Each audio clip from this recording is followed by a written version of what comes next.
લોકવાયકા આજે પણ દ્વારિકામાં છે.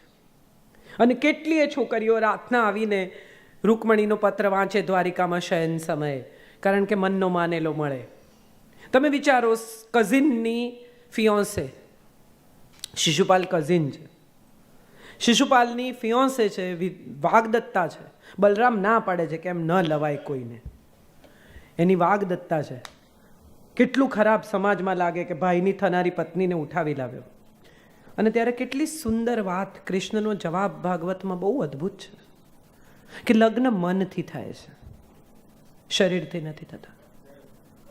અને જો એ મને મનથી વરી ચૂકી હોય તો એનો અર્થ એમ થાય છે કે શિશુપાલ સાથે લગ્ન કરીને પાપ કરશે. હું એ બંનેને પાપ નહીં કરવા દઉં, માટે લઈ આવીશ. લેવા જાય છે. અને આ જ વાત અહીંથી શરૂ કરીને મહાભારત સુધી લંબાય છે કે જ્યારે અશ્વત્થામાનું બ્રહ્માસ્ત્ર ઉત્તરાના ગર્ભ પર પડે છે, પરીક્ષિત મૃત જન્મે છે. ફરી પરીક્ષિતનું કનેક્શન ભાગવતમાં આવે છે. ભાગવત પરીક્ષિતને કહેવાય છે 7 દિવસ, એ વાત કહેશે આપને. પણ પરીક્ષિત ઉપર જ્યારે બ્રહ્માસ્ત્ર પડે છે અને પરીક્ષિત મૃત જન્મે છે, કૃષ્ણ હવે થોડા વૃદ્ધ થયા છે, મહાભારત પૂરું થયું છે, પરિવાર ઠર્યો છે.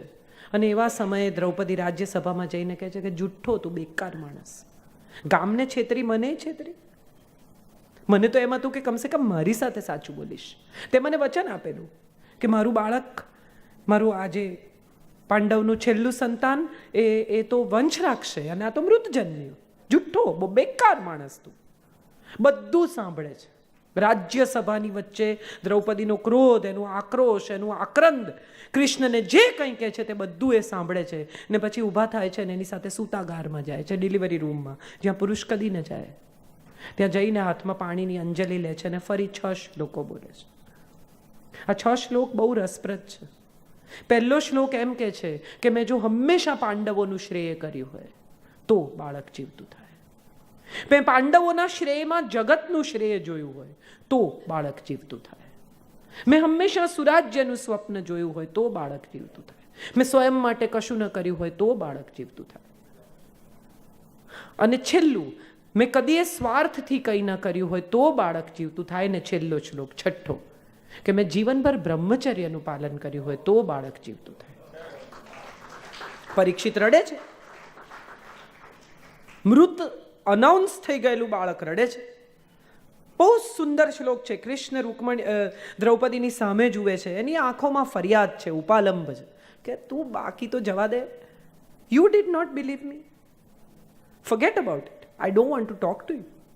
કેટલી પીડા હશે. તમે વિચારો કે જે વ્યક્તિને અનકન્ડિશનલ અને જીવનભર મદદ કરી છે, એ વ્યક્તિ જ્યારે આવીને એમ કે તું જુઠ્ઠો છે અંત સમયે, કેટલું બધું ખરાબ લાગ્યું હશે. આઈ એમ શ્યોર કૃષ્ણની હરિવંશની કથાઓમાં પીડા છે.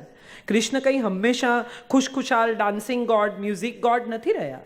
એણે પણ ખૂબ પીડા જોઈ છે, યાદવાસ્થળી જોઈ છે. પોતાની નજર સામે પહેલો ઘા સાત્યકી પર, એનો પોતાનો મિત્ર, જેની સાથે જીવનભર એક દોસ્તી રહી, એવા માણસ ઉપર તમારે ઘા કરવો પડે. કેટલી પીડામાંથી પસાર થયા હશે. તો દુઃખી થઈને જતા રહે છે ત્યાંથી. અને એમના ગયા પછી સત્યભામા પૂછે છે કે આ બ્રહ્મચર્યનું શું કહી ગયા? હું સમજી નહીં.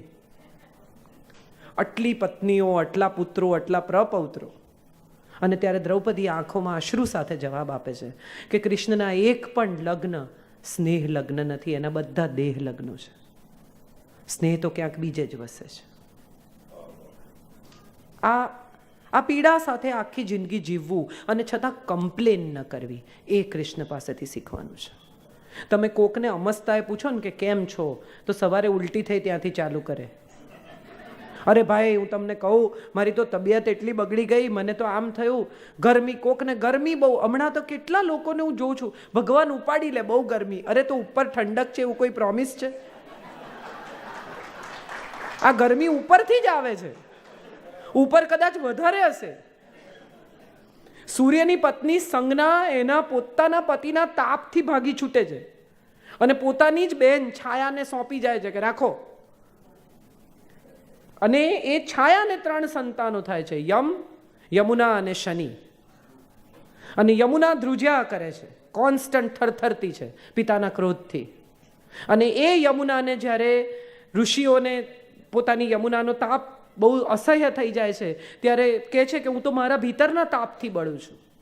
આ ભીતરના તાપથી બળતી યમુના, જ્યાં એને ગૌતમ ઋષિ કહે છે કે હું તને આશીર્વાદ આપું છું કે જ્યારે કૃષ્ણ અવતાર લેશે અને જ્યારે એના અંગૂઠાનો તને સ્પર્શ થશે ત્યારે તને શાતા મળશે. સાહેબ, જેના અંગૂઠાના સ્પર્શથી શાતા થાય એ આમ હડપચી પકડીને ઊંચી કરે તો કેટલી શાતા વળી હશે ભીતર, ક્યાંક કેટલું બધું બદલાઈ ગયું હશે એક સેકન્ડમાં અંદર. એની સામે ઊભા રહેવાથી પણ તમને એમ થઈ જાય કે કંઈ માગવું નથી, કંઈ જોઈતું નથી, બસ તને મળી લીધું, સારું લાગે છે, હવે ક્યારેક કોઈક દિવસ મને જરૂર પડે તો આવીને ઊભો રહેજે ભાઈ, એનાથી વધારે કાંઈ તારી પાસે જોઈતું નથી. અને આવું તમે ન કહો તોય, તમે જો ખરેખર હૃદયપૂર્વક બોલાવો તો આવ્યા વગર રહેતો જ નથી. એ નરસિંહ હોય તો પણ, એ મીરા હોય તો પણ, એ સૂરદાસ હોય તો પણ, એ રસખાન હોય તો.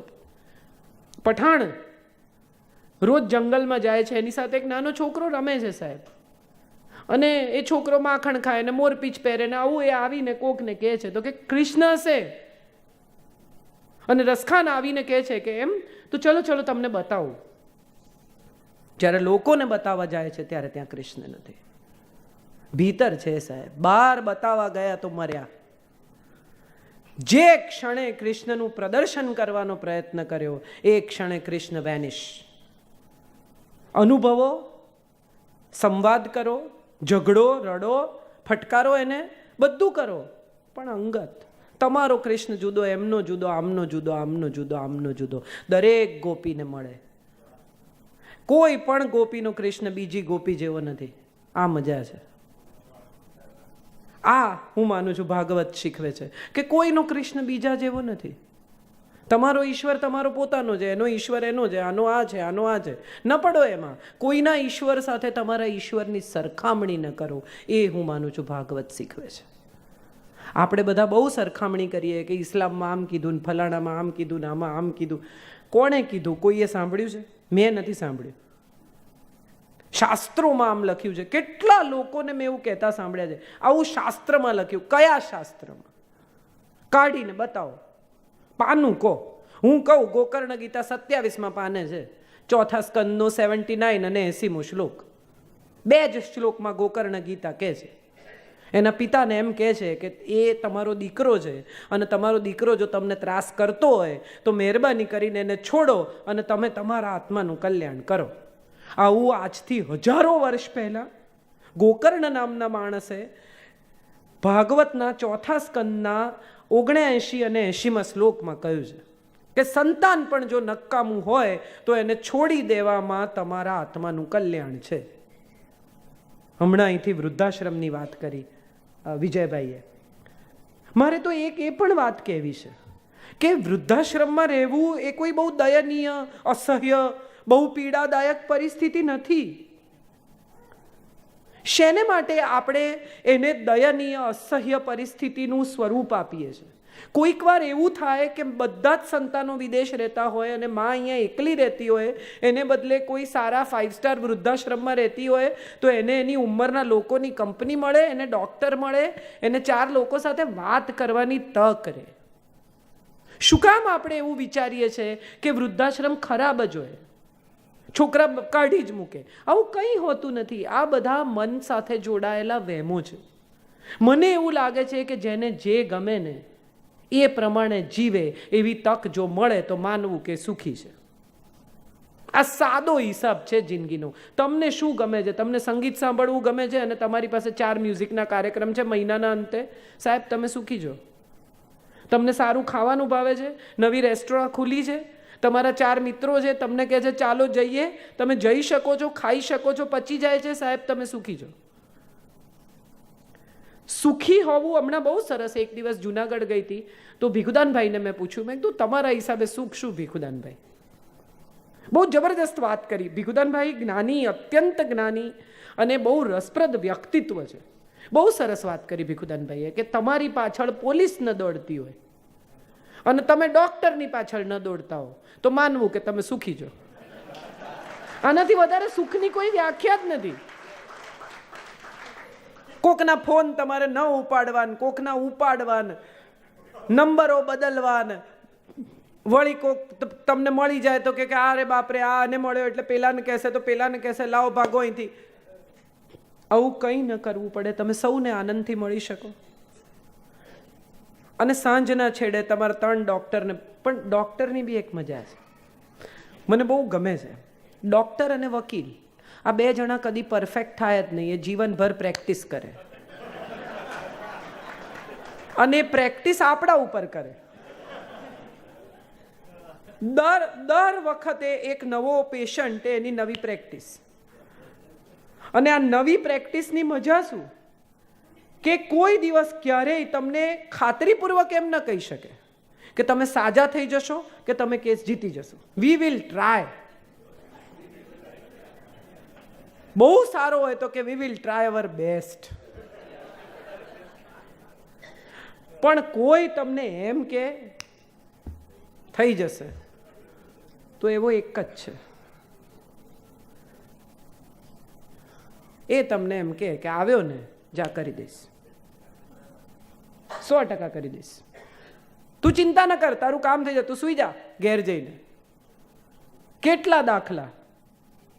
મિત્ર છે સુદામા, દોસ્ત એકદમ પાક્કો, કોઈ દિવસ ગયો નહીં. એક દિવસ પત્નીએ કહ્યું ભાઈ તું જા, ભાઈ તું જા. તમે વિચારો કેટલી મજાની જિંદગીઓ હોય છે જગતની. શૈલેન્દ્ર, રાજ કપૂરના આટલા સારા લિરિક રાઇટર, રાજ કપૂરની ફિલ્મોના ઉત્તમ ગીતો હસરત જયપુરી અને શૈલેન્દ્રએ લખ્યા. શૈલેન્દ્રજી મુશાયરામાં કવિતાઓ વાંચે.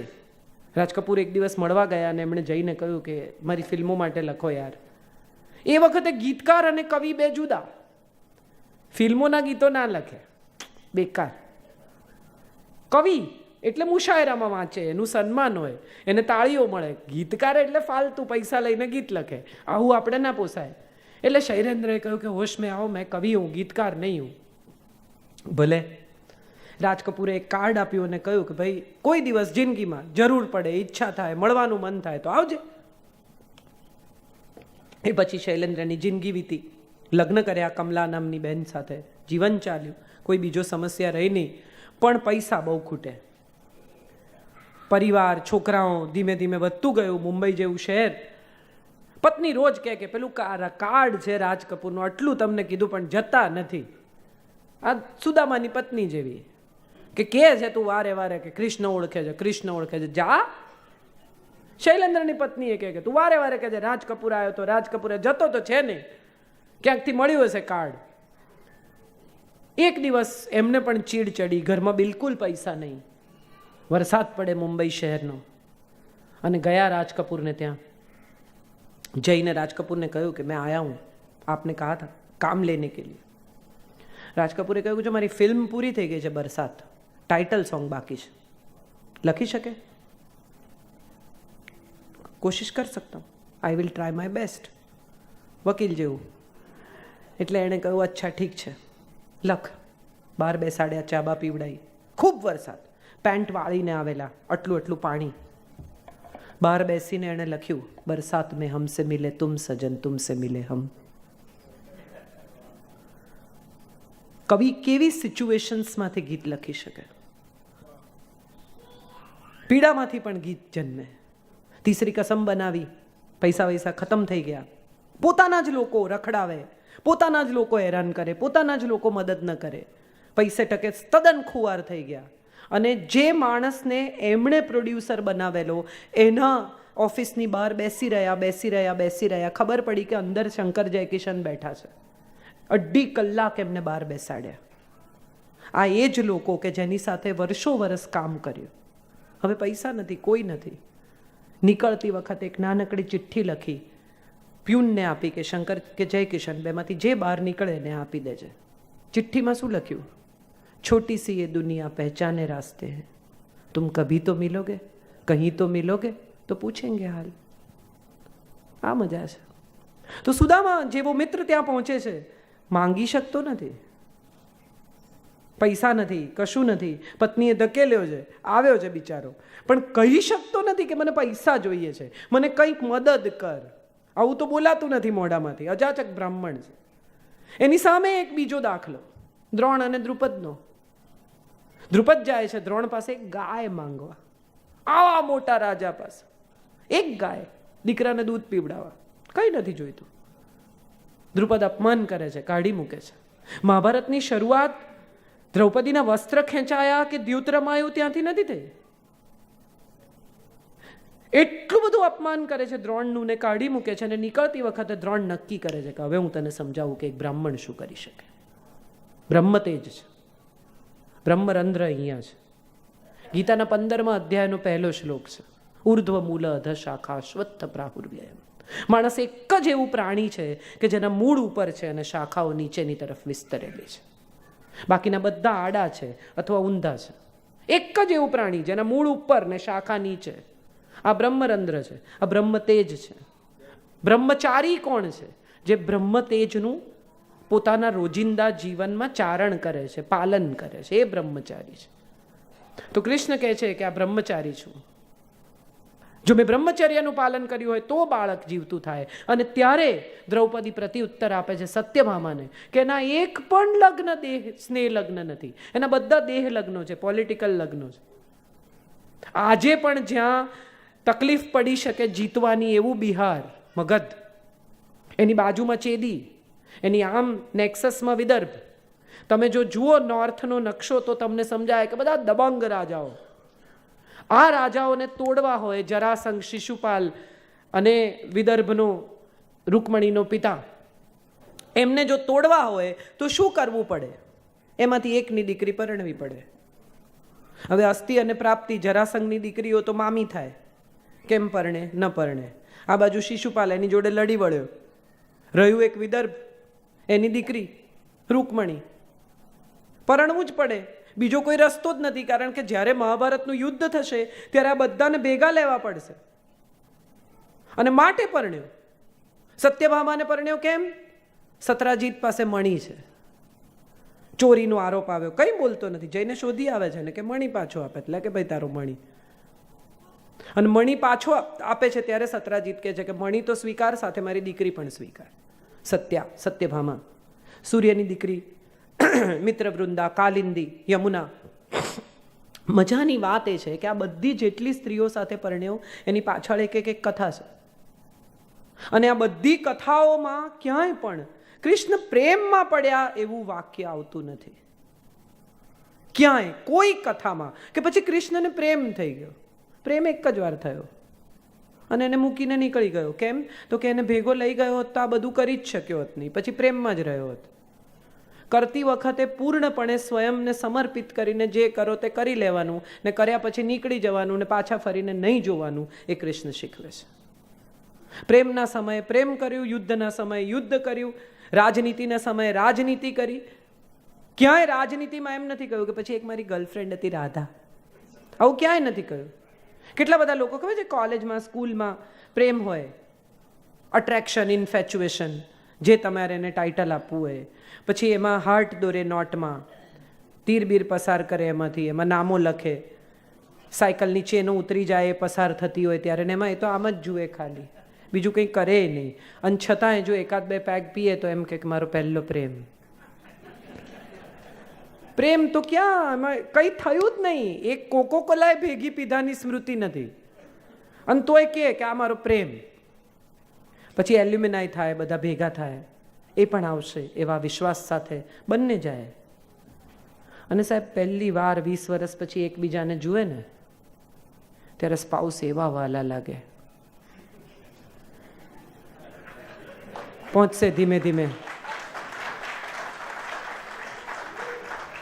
કારણ એ છે કે જે નથી મળ્યું ને એ હંમેશા બહુ ખૂબસૂરત હોય છે. જેના વગર જીવ્યા ને એ હંમેશા, કારણ કે કલ્પનાની સુંદરતા છે. શું થઈ શક્યું હોતની કથા છે, શું થયું એની કથા નથી. અને માટે કદાચ રાધા કૃષ્ણનું પ્રણય આપણને બહુ આકર્ષે છે, કારણ કે ઇનકમ્પ્લીટ છે. કમ્પ્લીટ પ્રણય હોત તો આવો ન લાગ્યો હોત.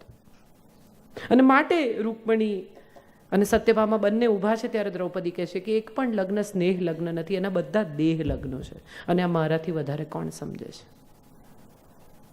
તમે સમજો, કૃષ્ણ અને દ્રૌપદીની પીડા સિમિલર છે. જે ચાહ્યું તે મળ્યું નથી, જે મળ્યું તે માણવું પડ્યું છે. આ જિંદગીની બહુ મોટી પીડા હોય છે, અને છતાંય કૃષ્ણને તમે ક્યાંય ફરિયાદ કરતા નથી જોતા. તમે વિચારો, અત્યારે આ બધી ગર્ભ સંસ્કારની કથાઓ, આપણે કેટલી બધી ક્લાસીસ ચાલે ને, આમ થાય ને પેલું થાય ને, ગર્ભ સંસ્કાર શીખવાડે. કૃષ્ણની માએ કેવા ફફડતા જીવે 9 મહિના કાઢ્યા હશે. એના ગર્ભમાં તો ભય સિવાય કંઈ નથી. 7 બાળક જેના મારી નાખ્યા છે નજર સામે, એ માએ 8મી પ્રેગ્નન્સી કેવી વિતાવી હશે.